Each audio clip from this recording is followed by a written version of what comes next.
Welcome to another episode of China Update, where I provide you with the most up-to-date political, economic, and geostrategic analysis on the world's number 2 economy. My name is Tony. Let's jump in. Happy Wednesday, everybody. This week I will be trying something new. I will be demoing multiple languages. If you go to the audio options in the settings at the bottom right of the video, you can change the video language and there will be a dub played over me. It is hoped that this will open the channel up to a wider audience. This is still very much work in progress, but for those who do understand some of these other languages, I would very much appreciate your feedback on the quality and the experience. Thank you so much. Now, with that said, let's jump into today's episode, and we begin with some curious developments in the cyber warfare space from this week. We remember back in February, the US government, along with other members of the Five Eyes Anglophone Intelligence Alliance, went public with allegations about the PRC state-sponsored cyber group known as Volt Typhoon, expressing in a statement, quote, PRC state-sponsored cyber actors are seeking to pre-position themselves on IT networks for disruptive or destructive cyber attacks against US critical infrastructure in the event of a major crisis or conflict with the United States. End quote. We covered that at the time. Now, months later, on Monday of this week, China's National Computer Virus Emergency Response Center, National Engineering Laboratory for Computer Virus Protection Technology, and 360 Digital Security Group published a joint report saying that Volt Typhoon is a, quote, conspiracy and fraud operation planned and implemented by US government agencies targeting the US Congress and taxpayers. End quote. It went on to say that, quote, China is the victim. In fact, China has been the main target of cyber attacks launched by the US. End quote. Now, what is interesting about this story from Beijing is the timing, because the very next day, Tuesday, yesterday, on the eve too of the NATO summit in Washington, D.C., the Australian Signals Directorate released a report on a group conducting malicious cyber operations for the PRC Ministry of State Security. What is also interesting is that the US, UK, Canada, Germany, South Korea, Japan and New Zealand all signed on to the report as well. The Australian move comes 4 months after the New Zealand government blamed some hacking group for attacks on the Parliamentary Consul Office and the Parliamentary Service, while the United Kingdom has also blamed it for targeting members of Parliament.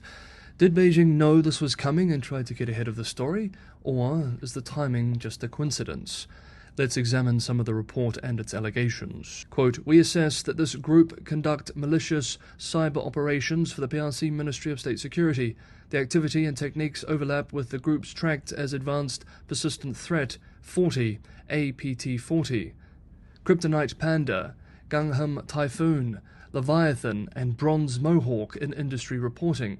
This group has previously been reported as being based in Haikou, Hainan Province, PRC, and receiving tasking from the PRC Ministry of State Security, Hainan State Security Department. APT-40 possesses the capability to rapidly transform and adapt exploit proof of concepts, POCs, of new vulnerabilities and immediately utilize them against target networks possessing the infrastructure of the associated vulnerability. ATP-40 regularly conducts reconnaissance against networks of interest, including networks in our countries, looking for opportunities to compromise its targets.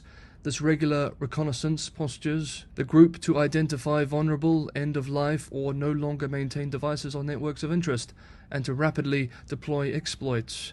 APT-40 continues to find success exploiting vulnerabilities from as early as 2017. End quote.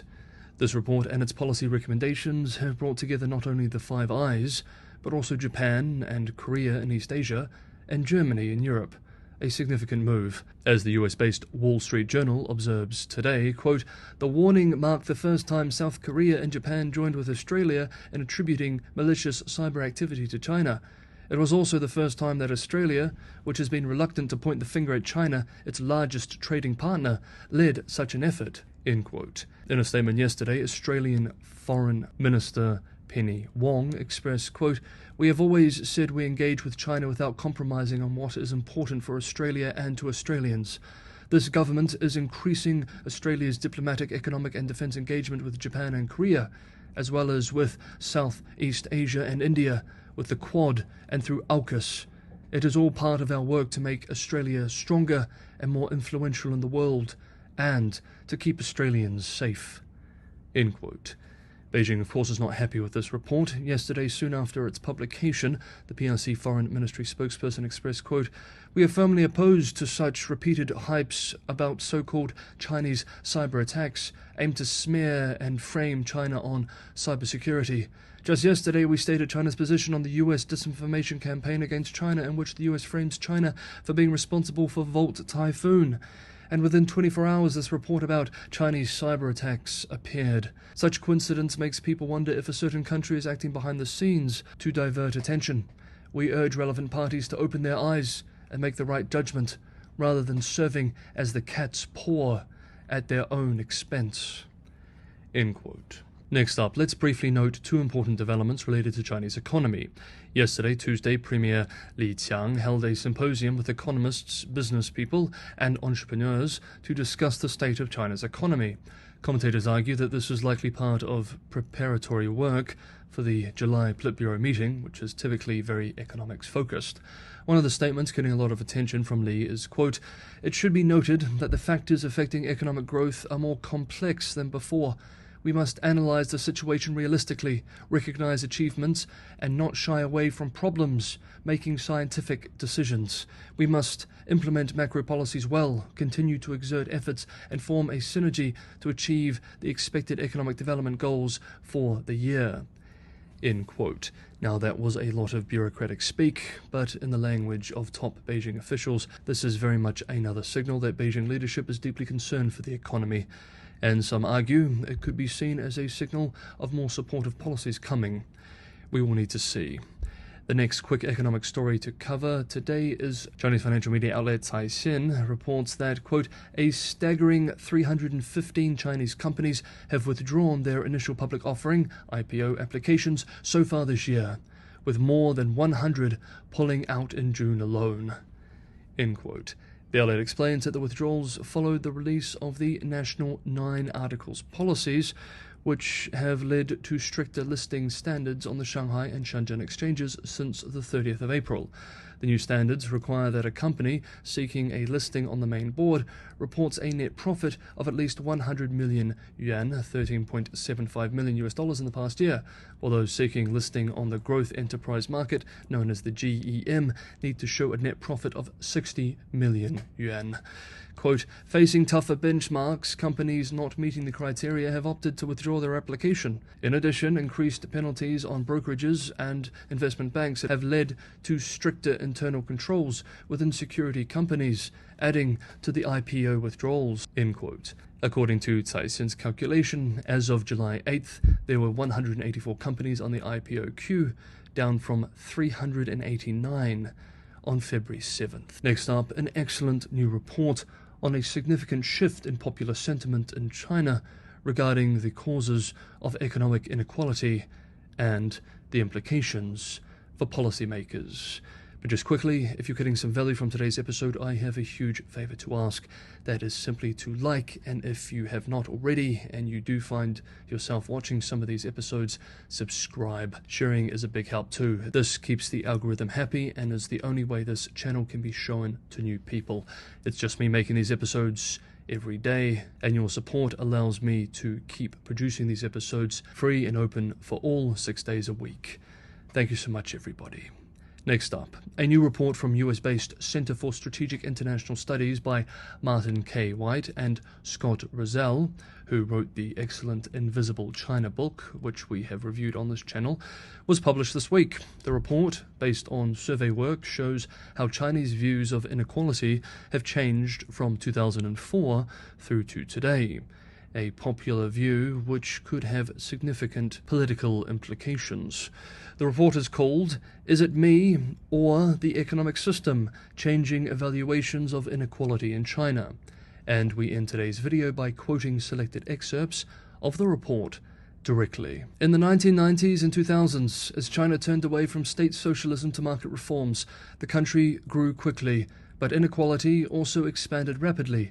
However measured, whether across the population or as a whole or regionally, inequality grew dramatically, making China far more unequal than its East Asian neighbors and more similar to the United States and countries in Latin America. Multiple nationwide surveys that White helped coordinate showed that the Chinese populace broadly saw inequality as a legitimate outcome of a market economy. They primarily attributed success to people's hard work and, conversely, failure to people's own weak capabilities. Instead of crediting or blaming the economic system, responsibility, for better or worse, was placed on the shoulders of individuals. Moreover, most respondents had a positive view of the future and were hopeful they might see meaningful improvements in their economic conditions. Fast forward a decade later, and it is essential to ask whether their original conclusions still hold. Over the last 10 years, China's economy and politics have significantly changed. China has become much wealthier overall and is a leader in various high-tech industries, but annual growth has slowed dramatically. As wages have risen, factories have automated some of their production. China's domestic political environment has also changed, with a re-centralization of authority within the CCP, a high emphasis on ideological compliance, and renewed support for the state-owned sector at the expense of the private industry. At the same time, although absolute poverty has been dramatically reduced, inequality is still persistently high. Indeed, concerns over inequality have surged globally, and China is no exception. Perceptions as the drivers of inequality are critical, are central to the populace's sense of fairness and belief in the efficiency of China's economic and political systems. As Figure 3 shows, between 2004 and 2014, respondents identified lack of ability, lack of effort, and low education as the main factors that explain poverty in China. Structural issues, such as unequal opportunities, ranked 5th, while an unfair economic structure ranked 9th. The originally low assessment of responsibility to systems changed dramatically in the 2023 survey. Instead, respondents in China now believe that structural factors are most important in explaining why people are poor. Unequal opportunity surged to being the number one reason why respondents believe people are poor, and an unfair economic structure jumped to number 3. Education remained the second most important factor, but uneven access to education in China is in itself a source and a symptom of widespread and persistent inequality. The survey also asked respondents what explained why people in China are rich. The answers closely mirrored those in the question on poverty, as illustrated in Figure 4. In the surveys conducted between 2004 and 2014, the top factors selected were related to human capital, that is, ability and talent, hard work, and good education. In the 2023 survey, those individual level factors fell to 4th, 5th, and 7th place, respectively. Meanwhile, structural factors, including having good connections, growing up with more opportunities, and an unfair economic structure, became more prominent in the responses. The recent survey also investigated people's perceptions of inequality by asking them to evaluate a series of statements about opportunities and the fairness of the system. See Figure 7. The picture that emerges is consistent with the one painted by the other data. For example, the number of respondents who disagreed with the statement whether a person becomes rich or remains poor is their own responsibility increased from 25% in 2004 to 48% in 2023. Meanwhile, those who agreed with the statement, "In our country, effort is always rewarded," dropped from 62% to 28%. These trends suggest less confidence in meritocracy and the economy to deliver for all citizens equitably. There may be signs of a bubbling social volcano, but it is far from inevitable that it will erupt. China's economy is growing more slowly and faces a range of structural problems, but some factors of the recent slowdown are cyclical in nature, and there is a wide range of economic trajectories the country could take in the future.